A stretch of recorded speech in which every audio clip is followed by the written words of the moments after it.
Assalamualaikum.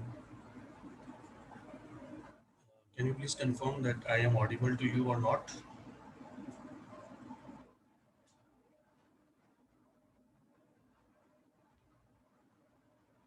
Yes, am I audible to you guys or not? Please, can you please confirm it? Yes sir, आवाज़ आ रही है। Okay.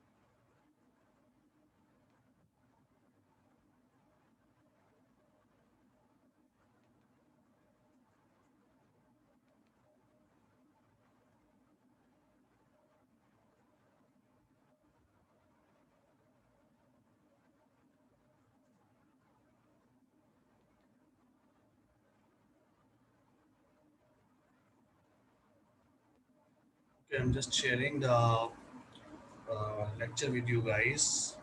I mean the screen. तो थोड़ा सा आप लोग मुझे जो है ना वो कंफर्म कर दीजिएगा जब विजिबल हो जाए, राइट?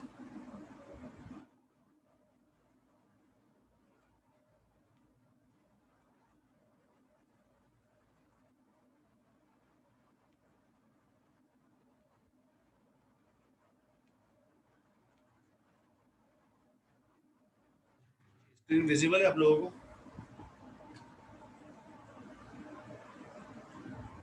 Hello yes sir. जी, आपकी आवाज़ नहीं आ रही, मुझे ज़रा ऊंचा बोलिएगा प्लीज़। Yes sir. ओके।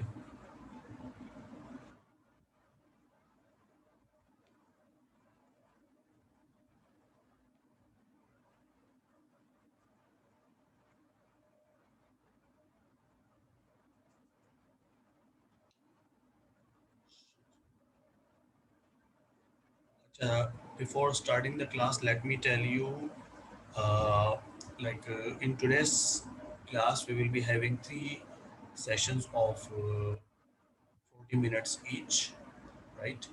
और जो तीन सेशंस होंगे उसके अंदर हम जो हमने जिस तरह डिस्ट्रीब्यूट किया है वो ये होगा कि पहले सेशन में और पहला सेशन हो तकरीबन दूसरे सेशन के रफली हाफ में जो है वो हम क्वेश्चन या डिज़ाइन से रिलेटेड जो है वो डिस्कस करेंगे, ठीक है जी। देन क्वेश्चन या डिज़ाइन से डिस्कस से रिलेटेड चीज़ें डिस्कस करने के बाद I will be showing you some research questionnaires, right? वो आपको दिखाऊंगा मैं। एंड जो लास्ट पार्ट होगा उसके अंदर हम जो है वो एक आपके लिए जो है वो असाइनमेंट होगा, तो वो असाइनमेंट एक्सप्लेन करूँगा और वो आपको कैसे रेडी करना है उसकी सारी एक्सप्लेनेशन जो है वो लास्ट पार्ट में जो है वो होगी, ठीक है जी। तो you have to be present for all three sessions of Zoom. जैसे ही एक सेशन ख़त्म होगा हमारा तो दूसरा लिंक शेयर कर दिया जाएगा, इसी तरह फिर दूसरा जब ख़त्म होगा तो तीसरा लिंक आपके साथ शेयर कर दिया जाएगा, और बाकी जब क्लास ख़त्म हो जाएगी तो शाम तक जो है वो सारी रिकॉर्डिंग्स गूगल ड्राइव पे अपलोड करके और आपके साथ उसका लिंक भी शेयर कर दिया जाएगा, ठीक है जी। तो जहाँ पर कोई इशू हो तो आप लोग मुझसे पूछ सकते हैं, right? I am starting the lecture. सबसे पहली चीज़ तो ये है कि भाई क्वेश्चनियर क्या है। तो वी नो दैट के जब हमारे पास जब हम रिसर्च कर रहे होते हैं तो there is a research problem. We all know about the research problem now. How to write the research problem, इसके हवाले से भी हमने बात कर ली थी, ठीक है। इंट्रो के हवाले से भी हमने बात कर ली थी और लिटरेचर रिव्यू के हवाले से भी हमने बात कर ली थी। अच्छा, सेकेंडली ये है कि जब हम ये कर लेते हैं जब प्रॉब्लम हमारा डिफाइन हो जाता है और उसके बाद हम आ जाते हैं हम अपने कॉन्सेप्चुअल फ्रेमवर्क के ऊपर। तो कॉन्सेप्चुअल फ्रेमवर्क को भी हमने जो है वो हमारी पिछली क्लासेस में हमने डिस्कस कर लिया है। इवन कि हम हमें ये अब ये भी पता है कि किस तरीके से कॉन्सेप्चुअल फ्रेमवर्क को डेवलप किया जाता है। और कॉन्सेप्चुअल फ्रेमवर्क को डेवलप करने के साथ साथ हमारे पास जो है वो क्या होता है कि हाइपोथेसिस टेस्टिंग होती है। ठीक है, जब हम क्वांटिटेटिव रिसर्च की बात करते हैं तो उसके अंदर हाइपोथेसिस टेस्टिंग आती है, जैसे हमने पहले भी इसके ऊपर डिस्कस किया हुआ है। अब जब हाइपोथेसिस टेस्टिंग आती है तो हाइपोथेसिस टेस्टिंग, जैसे कि आप हमने पहले डिस्कस किया हुआ है कि इसके ऊपर जो है वो इसके लिए जो है वो हमें किसकी ज़रूरत होती है, क्वांटिटेटिव डेटा की ज़रूरत होती है। ठीक है ना, हाइपोथेसिस डेवलपमेंट के लिए। और क्योंकि क्वांटिटेटिव रिसर्च में ही हाइपोथेसिस डेवलपमेंट होती है, क्वालिटेटिव में नहीं होती है, हम लोग ये भी डिस्कस कर चुके हैं। तो इसलिए we should be having the data, हमारे पास होना चाहिए डेटा। ठीक है, और जो डेटा है वो हम कैसे कलेक्ट करते हैं, तो आज एक्चुअल में हम लोग डेटा कलेक्शन से ही रिलेटेड डिस्कस कर रहे हैं, जिसमें एक जो है वो डेटा कलेक्शन का टाइप क्या है, एक डेटा कलेक्शन का टाइप है क्वेश्चनियर। ठीक है ना, क्वेश्चनियर क्या होता है कि जिसमें हम लोग एक इंस्ट्रूमेंट डेवलप कर लेते हैं, सर्वे इंस्ट्रूमेंट डेवलप कर लेते हैं, और उसमें हम अपनी रिसर्च से रिलेटेड जो है वो कुछ क्वेश्चंस पूछते हैं। नॉर्मली जो क्वेश्चनियर होता है उसके अंदर दो टाइप के क्वेश्चंस होते हैं। एक वो वाला सेक्शन होता है जिसमें हम रिस्पोंडेंट की डेमोग्राफिक प्रोफाइल पूछते हैं, जिसमें लाइक जेंडर हो गया, क्वालिफिकेशन हो गया, इनकम हो गया, मैरिटल स्टेटस हो गया।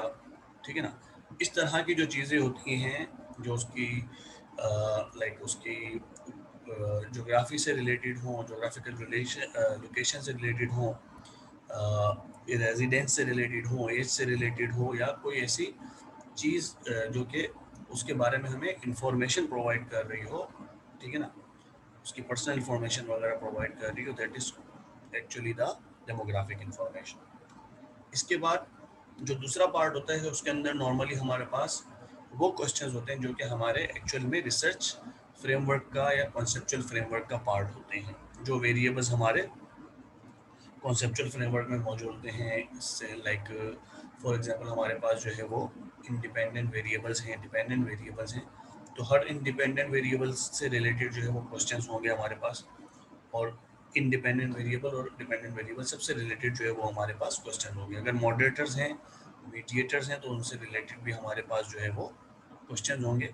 ठीक है ना, इसको हम क्या कहते हैं कि ये हमारे लिए क्या बन जाता है, क्वेश्चनियर बन जाता है, जो कि हमारा डेटा कलेक्शन का इंस्ट्रूमेंट है। इसके थ्रू हम प्राइमरी डेटा कलेक्ट करते हैं। प्राइमरी और सेकेंडरी डेटा का आप लोगों को पता है, तो प्राइमरी डेटा कलेक्ट करने का एक टूल जो है वो क्या है, क्वेश्चनियर है। तो आज हम ये पढ़ते हैं कि क्वेश्चनियर के अंदर एक्चुअल में किस तरह के क्वेश्चंस होने चाहिए, या नॉर्मली उसके अंदर जो मिस्टेक्स होती है तो हमें किन मिस्टेक्स को जो है वो अवॉइड करना है, उनसे बचना है हमें। ठीक है, आज हम इसके ऊपर डिस्कस करें।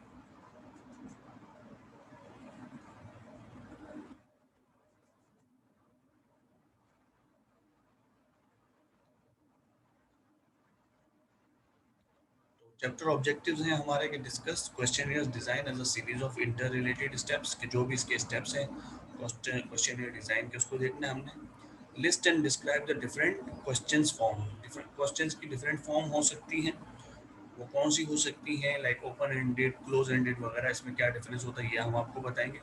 And how they can be used most effectively, और उनको हम किस तरीके से इफेक्टिवली यूज कर सकते हैं अपनी रिसर्च का डेटा कलेक्ट करने के लिए। ठीक है, recognise and revert problem questions, यानी ऐसे प्रॉब्लम क्वेश्चंस के जो कि प्रॉब्लमेटिक हो सकते हैं, इनकी वर्डिंग में इशू हो सकता है, या वो कंफ्यूजिंग हो सकते हैं हमारे रिस्पोंडेंट के लिए, तो उनको हमें अपने, अगर हमने जो क्वेश्चन डिज़ाइन किया है या किसी और ने डिज़ाइन किया, तो उसको हम पढ़ के और रिकॉग्नाइज कर सकें, पहचान सकें कि इसके अंदर प्रॉब्लम है, और उसको हम रीवर्ट कर सकें, यानी कि उसकी वर्डिंग हम चेंज कर सकें, ताकि वो क्वेश्चन जो है वो करेक्ट हो जाए, उससे एक्चुअल में जो हमारा ऑब्जेक्टिव है डेटा कलेक्ट करने का, कि जिस टाइप का हमें डेटा चाहिए वो हमें मिल जाए। Then state the suggested guidelines for proper question sequences. इसके अलावा जो है वो यहाँ पर इस चैप्टर के अंदर जो है वो सजेस्टेड गाइडलाइन भी आपको अवेलेबल है, जिसके अंदर आपको ये बताया जाएगा कि क्वेश्चन की सीक्वेंसिंग क्या होनी चाहिए। समटाइम्स क्वेश्चन की सीक्वेंसिंग इंपॉर्टेंट होती है, समटाइम्स इंपॉर्टेंट नहीं होती, तो कुछ ऐसे क्वेश्चन जिनमें सीक्वेंसिंग की ज़रूरत होती है। फिर क्या है, discuss the importance of questionnaire appearance and layout. इसके अलावा जो है क्वेश्चनियर किस तरह अपेयर होना चाहिए, उसका लेआउट क्या होना चाहिए आपके क्वेश्चनियर के डॉक्यूमेंट में, वो भी इम्पोर्टेंट है। इसके अलावा ये pre testing the question, questionnaire की प्री टेस्टिंग होती है तो वो क्यों ज़रूरी है, ठीक है। और हमें मतलब जो है वो अगर हम प्री टेस्टिंग को अवॉइड करें तो क्या प्रॉब्लम्स आ सकते हैं, ठीक है। तो ये हम आज के जो है वो इसमें पढ़ने जा रहे हैं, ठीक है। सबसे पहले क्या है हमारे पास, सबसे पहले जो है वो है क्वेश्चनियर कि क्वेश्चनियर क्या होता है। तो कुछ देर पहले ही मैंने आपको बताया था क्वेश्चनियर एक्चुअल में क्या है, एक डेटा कलेक्शन इंस्ट्रूमेंट है जिसका एक्चुअल में मकसद क्या है कि हम उससे डेटा जनरेट कर सकें, यानी कि डेटा कलेक्ट कर सकें, ठीक है। और डेटा क्यों कलेक्ट करेंगे, उसका ऑब्जेक्टिव क्या होगा, तो डेटा कलेक्ट करने का जो ऑब्जेक्टिव है वो ये है कि हम उससे जो है अपना रिसर्च प्रोजेक्ट के जो भी हमारे रिसर्च प्रोजेक्ट के जो भी ऑब्जेक्टिव्स हैं वो मीट कर सकें। क्योंकि ऑब्जेक्टिव्स को मीट करने के लिए हमारे पास क्या होते हैं, हाइपोथेसिस होते हैं, और हर हाइपोथेसिस को टेस्ट करने के लिए हमें डेटा की ज़रूरत पड़ती है, तो इसलिए डेटा इज़ इम्पॉर्टेंट।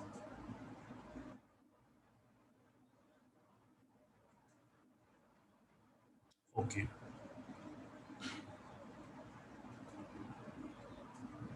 अब हम डिस्कस करेंगे कॉम्प्लेक्सिटी ऑफ क्वेश्चनियर डिज़ाइन के ऊपर।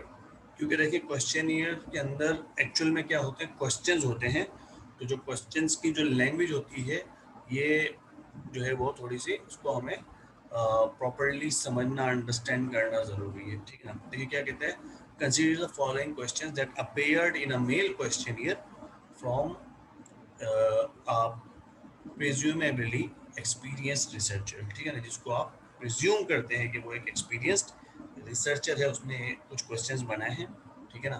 तो आप देख लीजिए, पहला क्वेश्चन कहता है कि do you consider the many marketing research tasks adequate for most of your business measures at the graduate level, ठीक है ना। यानी कि क्या मतलब है इसका कि भाई क्या आप कंसीडर करते हैं कि जो मार्केटिंग रिसर्च का जो टेक्स्ट है जो कि बिजनेस मेजर के स्टूडेंट्स को पढ़ाया जाता है अंडर ग्रेजुएट लेवल पे, ठीक है ना, वो एडिकेट है या नहीं है, ठीक है ना। तो उसमें फिर आपके पास दो ऑप्शंस आ जाते हैं कि यस या no. Yes Zeeshan, you have any question?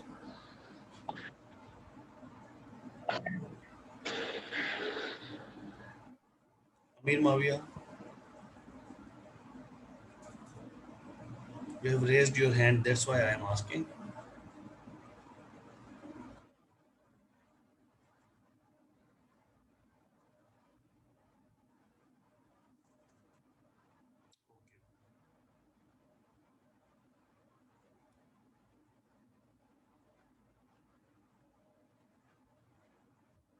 आवाज स्लो आ रही है, स्लो मतलब लो आ रही है। Okay, okay, all other students आप लोग जरा कंफर्म कीजिएगा आप लोगों को क्लियर आ रही है आवाज या नहीं आ रही है।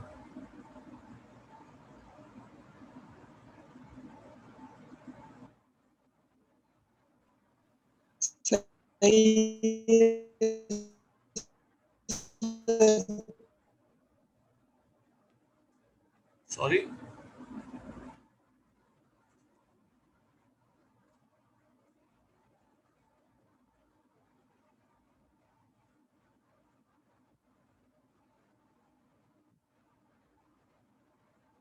अभी जिसने बोला है तो मुझे आपकी आवाज नहीं आई है।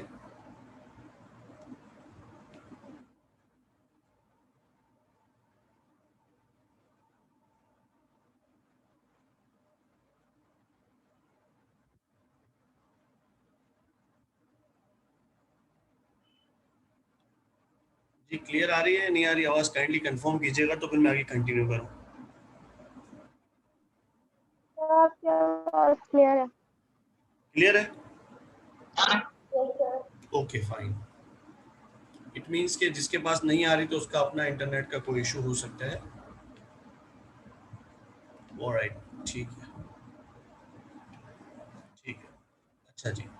अब इसके अंदर जो है वो देखेंगे, अगर हम इस क्वेश्चन को कंसीडर करें तो इसके अंदर जो है वो प्रॉब्लम अगर आपको नज़र आ रहा है तो उसमें प्रॉब्लम क्या एक्चुअल में हो सकता है इस क्वेश्चन के अंदर। तो इस क्वेश्चन के अंदर एक्चुअल में जो प्रॉब्लम है वो ये है कि ऐसे वर्ड्स यूज किए गए हैं लाइक जिसे कहा गया है कि do you consider the many marketing research tasks adequate for most of your business measures. अब यहाँ पर अगर हम बात करें कि ये एडिकेट की, ठीक है ना, वर्ड एडिकेट, एडिकेसी को मेजर करने के लिए भी कोई होना चाहिए कि मतलब हो सकता है कि मेरे हिसाब से कोई चीज़ जो है वो उसका एडिकेसी लेवल कुछ और हो, किसी और के हिसाब से जो है वो एडिकेसी लेवल कुछ और हो सकता है। तो like the adequacy level can not be same for everyone. तो अगर हम कहेंगे कि भाई तुम्हारे हिसाब से एडिकेट है या नहीं है, तो ये इशू हो जाएगा। इस तरह के क्वेश्चंस जिसके अंदर वर्डिंग क्लियर नहीं हो, इस तरह के जो है वो क्वेश्चंस हमें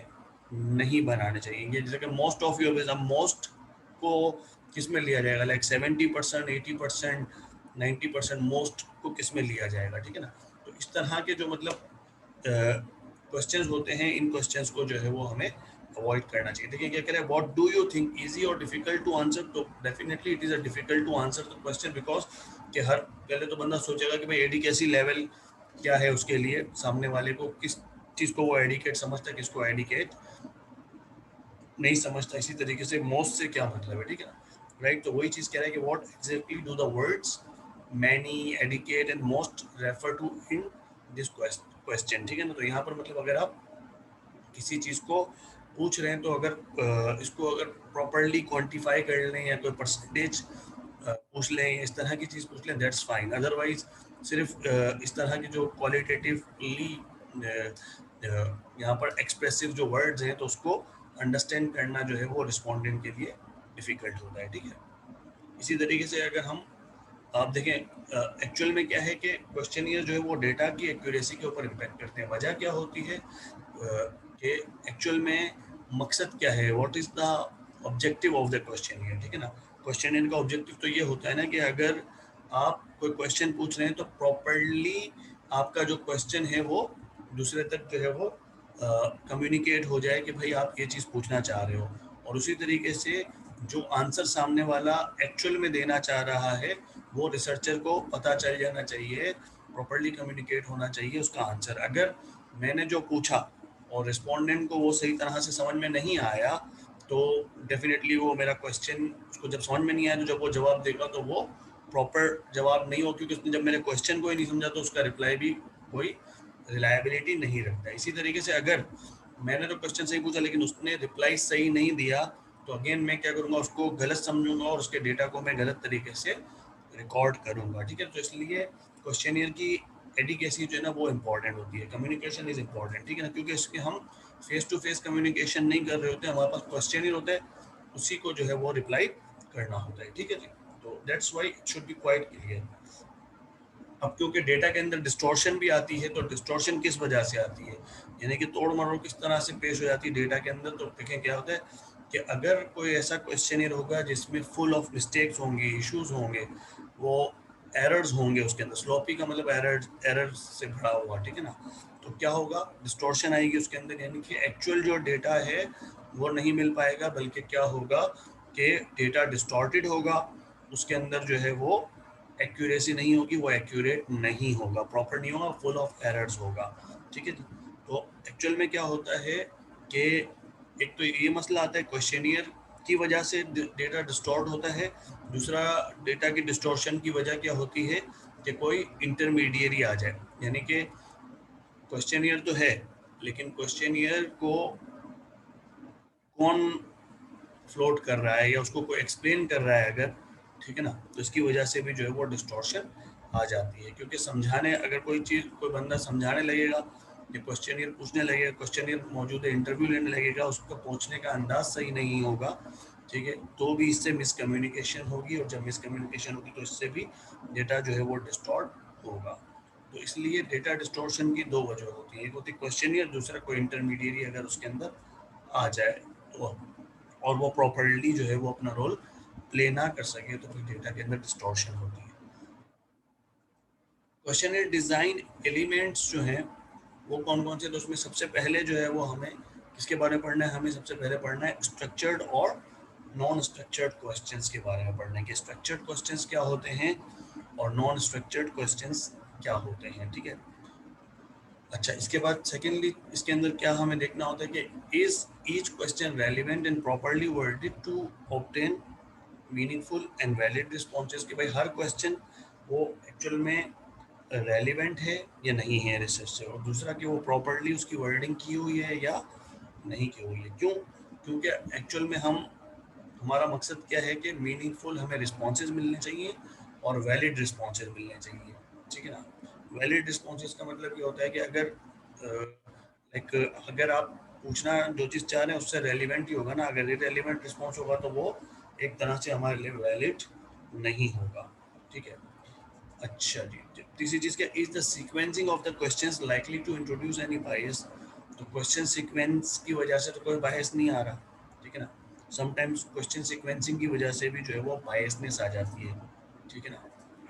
क्योंकि अगर हम मतलब जो है वो किसी चीज़ को ज़्यादा इम्पोर्टेंस देना चाह रहे हैं या उसके ऊपर ज़्यादा एम्फोसाइज करना चाह रहे हैं, ठीक है ना, तो फिर क्या होगा कि इसमें क्वेश्चन सीक्वेंसिंग का इशू आ जाता है। इसलिए क्वेश्चन सीक्वेंसिंग में इम्पॉर्टेंट क्या होता है कि प्रॉपरली सीक्वेंस फॉलो करना है, और अगर जहाँ पर हर क्वेश्चन जो है वो सीक्वेंस के हिसाब से अगर उसकी कोई सीक्वेंसिंग की ज़रूरत नहीं है, तो फिर हमें कोशिश ये करनी चाहिए कि क्वेश्चन जो है वो न्यूट्रल पॉइंट की तरफ आए, यानी कि न्यूट्रलिटी की तरफ आए। मीन्स के सिंपल बात यह है कि एज ए रिसर्चर और आपको जो है वो किसी तरह से भी मतलब जो है वो बायसनेस से दूर, हर तरह से बायसनेस से दूर रहना है। अगर आप इंटरव्यू ले रहे हैं तो भी आपको बायस्ड नहीं होना है, और अगर आप कोई भी फैक्ट्स एंड फिगर्स बता रहे हैं तो भी बायस नहीं होना है। इवन आप क्वेश्चन ये डेवलप कर रहे हैं तो भी इससे बायसनेस से आपने बचना है, ठीक है। और फिर लेआउट और अपीयरेंस ऑफ द क्वेश्चंस को देखना है कि वो कंड्यूसिव, एक्यूरेट और इजी है डेटा कलेक्शन के लिए या नहीं है। क्योंकि अगर वो एक्यूरेट नहीं होगा और इजी नहीं होगा डेटा कलेक्शन के लिए, तो प्रॉब्लम ये होगा कि अगर एक्यूरेसी का मसला होगा तो आपके पास एरर्स आएंगे, और इजी नहीं होगा, डिफ़िकल्ट होगा, तो बहुत सारे लोग जो है वो उसको या तो प्रॉपरली समझ नहीं पाएंगे या फिर अवॉइड करेंगे कि यार इतना डिफ़िकल्ट क्वेश्चन यार इसका कौन रिप्लाई करेगा। वैसे भी आपको पता है कि नॉर्मल क्वेश्चनर भी होता है तो लोग मतलब जो है वो अवॉइड कर रहे होते हैं कि कौन अब इसको फिल करेगा, बिकॉज पीपल आर एक्चुअल में ज़्यादातर लोग जो है वो लेजी होते हैं, वो फिल नहीं करते, टाइम नहीं लगाना चाहते वो अपना क्वेश्चनियर की तरफ और इस तरह, ठीक है ना। जैसे कि हमने अब इसमें पिछली स्लाइड में बात की थी स्ट्रक्चर्ड और नॉन स्ट्रक्चर्ड की, तो अब इसको डिटेल में देख लेते हैं पहले स्ट्रक्चर्ड और नॉन स्ट्रक्चर्ड को, ठीक है ना। स्ट्रक्चर्ड के लिए दूसरा वर्ड क्या यूज होता है, ओपन एंडेड, ठीक है। सॉरी, नॉन स्ट्रक्चर्ड के लिए, और स्ट्रक्चर्ड के लिए दूसरा वर्ड यूज होता है फिक्स्ड रिस्पॉन्स या लिमिटेड रिस्पॉन्स भी कह सकते हो। नॉन स्ट्रक्चर्ड के लिए ओपन एंडेड। ओपन एंडेड, अच्छा क्या होता है ओपन एंडेड, इसको पहले समझ लिया आप। नॉन स्ट्रक्चर्ड या ओपन एंडेड क्वेश्चंस क्या होते हैं कि ओपन एंडेड क्वेश्चन में एक्चुअल में क्या होता है कि अगर आपने कोई क्वेश्चन पूछा, ठीक है, क्वेश्चन के बाद क्या होगा, ओपन दे दिया आपने उसको, जो भी उसका आंसर है he is open to give any answer, he is free to give any answer. आपने उसको स्पेस दे दी होती है, ठीक है, खाली स्पेस दे दी होती है, उसमें वो जो भी उसका आंसर होगा वो लिख देगा, ठीक है ना। लाइक फॉर एग्जांपल ये हो सकता है कि what was your first expression when you entered your university very first day of your BBA program, ठीक है ना। तो इसमें जो भी आपकी फीलिंग्स को कहेंगे, एक्सप्रेशन ही फीलिंग्स को, तो जो भी आपकी फीलिंग्स होगी आप लिख देंगे। तो ये क्या हो गया, ये ओपन एंडेड क्वेश्चन हो गया, ठीक है। क्योंकि आपने सिर्फ क्या किया है, जो जो रिसर्चर है, जो क्वेश्चन पूछने वाला है, उसने क्या किया, सिर्फ आपको सवाल पूछ कर ओपन स्पेस दे दिए, ठीक है ना। और ये भी हो सकता था कि वो आपसे यही पूछता कि what were your feelings on the first day of your university, ठीक है, when you entered the university.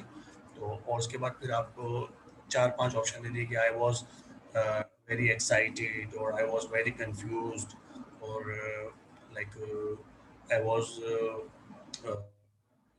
not comfortable because I saw a lot of people around me, कुछ भी मतलब यानी कि चार पांच ऑप्शंस दे दिए, ठीक है ना। तो जब आपने ऑप्शंस दे दिए तो इसका क्या मतलब हो गया कि आपने रिस्पॉन्सेज को क्या कर दिया, फिक्स कर दिया। तो जब आपने रिस्पॉन्सेज को फिक्स कर दिया तो क्या हो जाएगा, वो स्ट्रक्चर्ड क्वेश्चन हो जाएगा, और जब आपने रिस्पॉन्सेज को फिक्स नहीं किया, ओपन दे दिया, तो फिर ये नॉन स्ट्रक्चर्ड क्वेश्चन हो जाएगा या अनस्ट्रक्चर्ड क्वेश्चन हो जाएगा। ठीक है, hopefully it is clear to everyone, structured and non structured.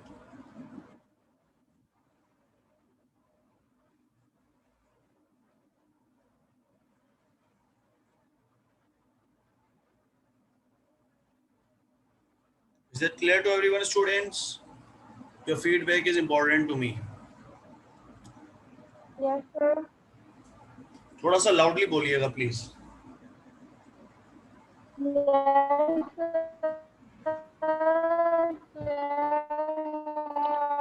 किसी समझ में भी आई। ओके, प्लीज टाइप, क्योंकि आपकी वॉइस जो है उसमें लैगिंग हो रही है बहुत ज़्यादा। There is a lagging in your voice, so I am not able to understand that. Please type your whatever you are saying actually, right? It is better.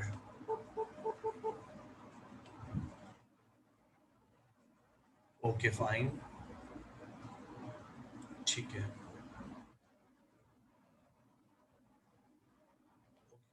Clear, fine. Okay. So let's move to the next slide. उसमें देखिए आपके पास examples यहाँ पर भी दी हुई हैं। तो मैंने एग्जांपल्स आपको अर्ली भी दे दी, इसके अलावा यहाँ पर भी एग्जांपल्स मौजूद हैं आपके पास। क्या कह रहा है, नॉन स्ट्रक्चर्ड क्वेश्चंस, ठीक है ना। अब देखिए, consider the following illustrative question, यानी एग्जांपल है आपके पास। जैसे कि हाउ ओल्ड आर यू, बहुत आसान example, simple example non structure की, how old are you.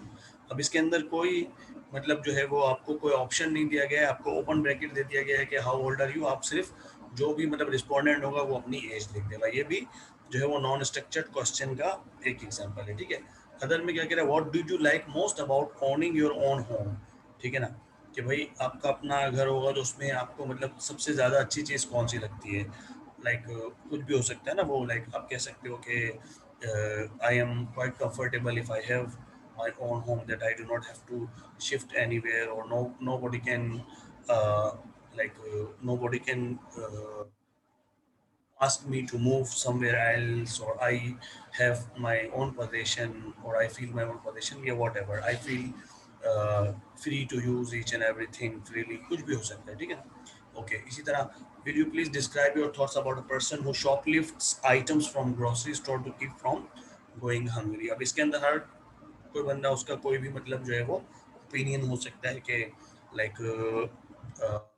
if a person is hungry, so he is shoplifting, so maybe he has tried to find out the job or any work, and he's not able to get the work, so he does not have any money, and he has shoplifted to uh, keep himself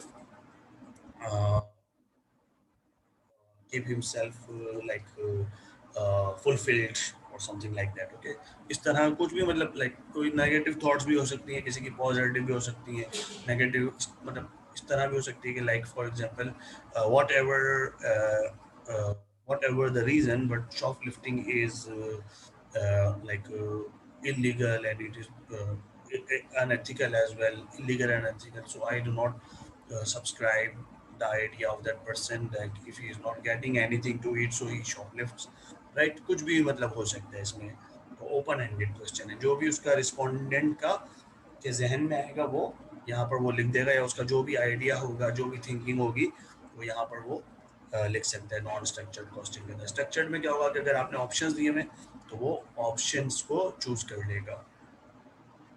like यहाँ पर जो है, which of the following categories does your age fall. तो पहले क्या था कि how old are you पूछ के ओपन ब्रैकेट देती, अब जिसकी जो भी एज है वो लिख देगा। लेकिन यहाँ पर इसने कैटेगरीज बना दी, इसने ब्रैकेट्स बना दिए, एज ब्रैकेट्स बना दिए। लाइक लेस देन 18 है, 18 टू 30 का एक इंटरवल बना दिया, ब्रैकेट बना दिया। 31 टू 45 का ब्रैकेट बना दिया। 46 टू 60 का एज ब्रैकेट बना दिया। ओवर 60 का एक बना दिया, ठीक है ना। तो कैटेगराइज कर दिया। अब इसमें क्या है कि इसको प्रेजेंट करना इजी हो जाता है, कैटेगराइज करना इजी हो जाता है, राइट। तो अब ये डिपेंड कर रहा होता है कि आपको किस तरह का डेटा चाहिए। अगर आपको इसी तरह का ओपन एंडेड चाहिए, because you are actually interested in the like exact age of the people, तो फिर आप वहाँ पर ओपन एंडेड वाला पूछ लेंगे, हाउ ओल्ड आर यू। लेकिन अगर आप एग्जैक्ट उसमें नहीं है, बस आप एक कैटेगराइज ऑलरेडी करना चाह रहे हैं, तो बजाय इसके कि आप पहले जो है वो ओपन एंडेड से कलेक्ट करेंगे, फिर बाद में उसको कैटेगराइज करेंगे, तो उसमें आपका टाइम ज़्यादा ज़ाया होगा, इसलिए पहले से ही आपने कैटेगराइज करके पूछ लिया। तो स्ट्रक्चर्ड का एक ये भी फ़ायदा है अगर इस तरह का कोई क्वेश्चन हो, ठीक है। But there can be many instances, there can be many examples of the structured question, ठीक है। एक एग्जांपल आपको और दिखा देते हैं कि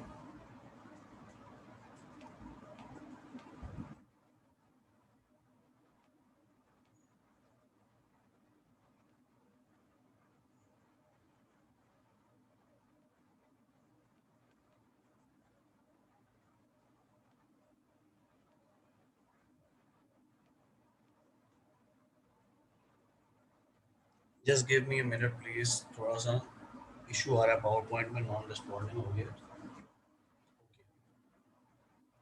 या तो अब देख लीजिएगा, अब यहाँ पर स्ट्रक्चर्ड क्वेश्चन जो है जिसके अंदर आपको क्या क्या है, लिमिटेड रिस्पॉन्सेज, याद रखिएगा लिमिटेड रिस्पॉन्सेज, ठीक है। अभी जो डाइकोटोमस ऊपर लिखा हुआ है डाइकोटोमस क्वेश्चन, इसको थोड़ी देर के लिए आप लोग जो है वो इग्नोर करें, सिर्फ पहले नीचे का समझ लीजिए, फिर मैं आपको डाइकोटोमस का भी एक्सप्लेन कर देता हूँ।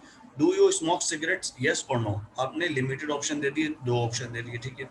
Have you ever watched CNN news, yes और नो, ठीक है ना। तो ये क्या स्ट्रक्चर्ड क्वेश्चंस की एग्जांपल है, राइट। इसमें क्योंकि आपने लिमिटेड ऑप्शन दे दिए। अब डाइकोटोमस क्वेश्चंस क्या होते हैं, डाइकोटोमस क्वेश्चंस वो होते हैं जिसके अंदर आपके पास सिर्फ दो चॉइस हो। कितनी हो चॉइस, ओनली टू चॉइस हो। जब टू चॉइस होगी तो क्या होगा, उसको कहेंगे डाइकोटोमस क्वेश्चन, ठीक है। और इससे जो डेटा मिलता है उसको हम बाइनरी डेटा भी कहते हैं, उसको बाइनोमियल डिस्ट्रीब्यूशन भी कहते हैं, क्योंकि हमारे पास सिर्फ दो नंबर आ रहे होते हैं, लाइक 1 2 आ रहा होगा या 0 1 आ रहा होगा, ठीक है ना। तो क्योंकि दो हैं, हम जब अब इसको नंबर में कन्वर्ट करेंगे, यू नो कि हम क्या कर रहे होते हैं कि जब डेटा हमारे पास आ जाता है तो हम इसको नंबर में कन्वर्ट करते हैं, हम इसको नंबर्स असाइन करते हैं 1 2 वगैरह, ठीक है ना। तो वही चीज़ है यहाँ पर, लेकिन एक्चुअल में क्या है कि जिसमें दो ऑप्शंस हैं, दो से ज़्यादा ऑप्शंस नहीं है, तो उसको क्या कहेंगे हम, डाइकोटोमस क्वेश्चन कहेंगे, ठीक है, राइट। अब मल्टीपल कैटेगरीज भी हो सकती हैं स्ट्रक्चर्ड क्वेश्चन के अंदर, डाइकोटोमस भी हो सकता है और मल्टीपल कैटेगरीज भी हो सकती है, एक से ज़्यादा भी हो सकती है, ठीक है ना, राइट। तो इसमें क्या कहते हैं, multiple category question, in your opinion which product category is the most suited for making purchases on the internet, ठीक है। कौन सी कैटेगरी, इन सब में से कौन सी कैटेगरी ऐसी है जिसको हम कहेंगे कि यार ये इंटरनेट पे परचेज करने के लिए सुइटेबल है, राइट। तो हो सकता है किसी को मतलब जो वो बुक्स समझ में आती है कि हाँ यार बुक्स एक ऐसी चीज़ है जिसको हम इंटरनेट से इजीली परचेज कर सकते, सुइटेबल है, ठीक है ना। कोई कह सकता है कंप्यूटर रिलेटेड आइटम उसके लिए हो सकता है, कोई कहेगा कि ट्रैवल हो सकता है, लाइक वो एयरलाइन टिकट ले रहा है या कार ले रहा है रेंटल पे, या होटल रिजर्व कर रहा है, या कोई ऑटोमोबाइल परचेज कर रहा है, like there can be the multiple reasons, okay, there can be the multiple things in the opinion of the people. However, you have you have limited the responses, ठीक है ना। आपने क्या किया कि रिस्पॉन्सेज को लिमिट कर दिया, ठीक है ना।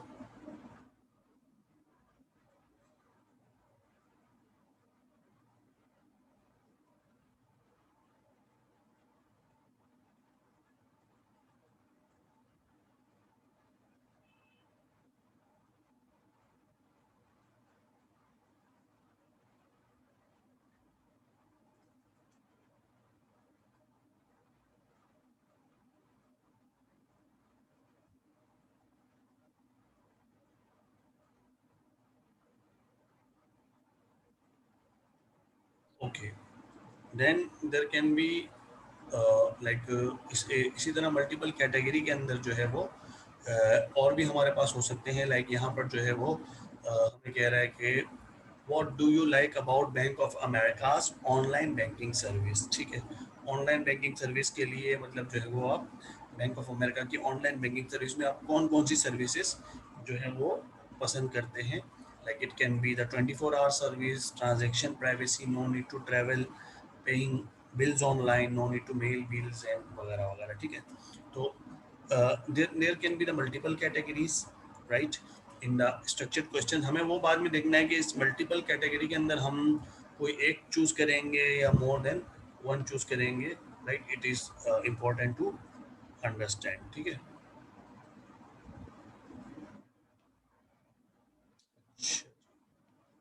देन हमारे पास जो है वो सीक्वेंस का भी, जब हम मल्टीपल कैटेगरी की बात कर रहे होते हैं, रिस्पांस कैटेगरी का सीक्वेंस भी जो है वो भी इम्पोर्टेंट हो सकता है समटाइम्स। कुछ क्वेश्चंस में सीक्वेंस इम्पोर्टेंट है, कुछ में नहीं है। लाइक पिछला क्वेश्चन जो था उसके अंदर जो रिस्पॉन्सेज हैं या आंसर्स हैं, इसका सीक्वेंस इज नॉट इम्पॉर्टेंट, ठीक है ना, राइट। कोई भी आ सकता है पहले, लाइक, ठीक है, लेकिन इसके अंदर इम्पॉर्टेंट है सीक्वेंस, राइट। जैसे क्या कह रहा है कि approximately how many long distance telephone calls do you make per week. एक हफ्ते में भाई कितनी कॉल्स करते हो लॉन्ग डिस्टेंस। लॉन्ग डिस्टेंस का मतलब है कि आउट ऑफ द सिटी कह लो आप या आउट ऑफ द कंट्री कह लो, ठीक है ना। तो क्या कह रहा है कि देखें 0 to 1 call, 2 to 3 calls, 4 to 5 calls, 6 to 7 calls या मोर देन 7 कॉल्स। अब इसके अंदर सीक्वेंस जरूरी है। ये नहीं हो सकता कि 0 to 1 को पहले रख दिया फिर आपने रख दिया 6 to 7, तो वो थोड़ा सा जो है वो ऑकवर्ड भी लगेगा, इनइक्वल भी, लाइक ऑकवर्ड भी लगेगा, और इसके अलावा जो है वो लाइक नेचुरल नहीं होगा। क्योंकि नेचुरल के अंदर क्या होता है कि नेचुरल सेटिंग में अगर हम बात करें जो सीक्वेंस में होता है, ऑर्डर में होता है, ठीक है। तो यहाँ पर असेंडिंग ऑर्डर को फॉलो कर रहा है तो असेंडिंग को फॉलो करना है, अपने ऑर्डर में फॉलो करना है, ठीक है ना। ये नहीं हो सकता कि आप जो है वो लाइक इसको जो है लाइक विदाउट एनी सीक्वेंस आप रखें इसको, ठीक है ना, विदाउट एनी ऑर्डर रखें, तो वो प्रॉपर नहीं दिखेगा वो आपका, ठीक है ना। अच्छा जी, इसी तरीके से हम फिर बात करते हैं कि जब हम इसके जो रिस्पॉन्सेस की बात कर रहे होते हैं, यानी कि क्वेश्चन तो हो गया, क्वेश्चन की जो हम रिस्पॉन्स कैटेगरीज रखते हैं, लाइक हमारे पास जो भी कैटेगरीज हैं यहाँ पर रिस्पॉन्स कैटेगरीज, ठीक है ना। तो रिस्पॉन्स कैटेगरीज जो हैं वो क्या होनी चाहिए, कलेक्टिवली एग्जॉस्टिव होनी चाहिए और म्यूचुअली एक्सक्लूसिव होनी चाहिए। ये कलेक्टिवली एग्जॉस्टिव और म्यूचुअली एक्सक्लूसिव का जो कॉन्सेप्ट है, ये मैंने पहले आप लोगों को हाइपोथेसिस डेवलपमेंट के टाइम पे भी समझाया हुआ है कि कलेक्टिवली एग्जॉस्टिव क्या होता है और म्यूचुअली एक्सक्लूसिव क्या होता है, ठीक है ना। तो इसको हम देख लेते हैं थोड़ा सा। यहाँ पर अगर आप देखेंगे, ये क्वेश्चन आपके पास दिया हुआ है, ठीक है ना। ऑन द एवरेज, यहाँ सेकंड बुलेट में आप देखेंगे, on the average how many cans of cola do you drink per week, ठीक है ना। एक हफ्ते में कोला के कितने कैंस पी लेते हो भाई, ठीक है। तो कहता है कि 0 to 3, 3 to 6, more than 6 cans, ठीक है। तो इसमें जो तीन रिस्पॉन्सेज दिए हुए हैं, तीन कैटेगरीज दी हुई हैं, इसके अंदर एक प्रॉब्लम है। प्रॉब्लम क्या है कि ये म्यूचुअली एक्सक्लूसिव नहीं है। म्यूचुअली एक्सक्लूसिव का मतलब क्या होता है, म्यूचुअली एक्सक्लूसिव का मतलब होता है कि ओवरलैप ना हो। लेकिन यहाँ पर आप देखें कि ओवरलैप हो रहा है। देखो 3 इसमें भी आ रहा है, पहले वाले में भी, और 3 दूसरे में भी आ रहा है। अगर आप 3 कैन पीते हैं तो आप ऊपर वाले पे टिक करेंगे या नीचे वाले पे टिक करेंगे, इसमें इशू है ना। जो 3 कैन पीता है एग्जैक्टली वो तो ऊपर में भी कर सकते हैं, नीचे में भी, तो कंफ्यूजिंग हो गया ना, ठीक है ना। इस वजह से ये आपको जो है वो म्यूचुअली एक्सक्लूसिव बनाना है, यानी कि आप इसको 4 से स्टार्ट करेंगे, ठीक है, 4 to 6, राइट। और कलेक्टिवली एग्जॉस्टिव का मतलब क्या होता है कि all options should be covered. तो all options are covered is collectively exhaustive, ठीक है ना।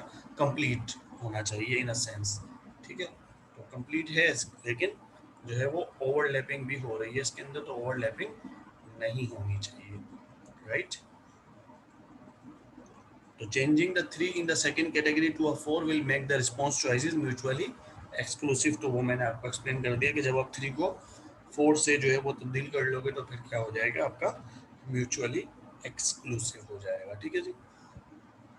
तो अराउंड 1 मिनट रह गया इस सेशन में, तो किसी वक्त ये सेशन ख़त्म होगा तो मैं जो है वो तकरीबन 5 मिनट्स की गैप से जो है वो दूसरा इसका लिंक शेयर कर दूंगा व्हाट्सएप ग्रुप पे, ठीक है।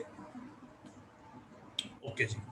अब यहाँ पर देखिए क्या कहते हैं, रिस्पॉन्स कैटेगरी के हवाले से ही एक और चीज़ है इम्पॉर्टेंट है, वो देखिएगा। आप कहता है कि what do you like about the Bank of America's online banking service, ठीक है। अब इसमें आप क्या ऑप्शन दे दिए, 24 hour service, transaction privacy, no need to travel, do it from home, paying bills online, no need to mail bills, another, ठीक है। तो what is the wrong with this question, इस क्वेश्चन पे क्या मसला है, इसको आप लोग सोचिए। मीनवाइल जो है ये हमारा सेशन जो है वो एक्सपायर हो जाएगा, तो उसके बाद मैं आपके साथ नया लिंक शेयर कर दूंगा। इसमें देखिए क्या प्रॉब्लम हो सकता है जो आपके सामने अभी स्क्रीन विजिबल है।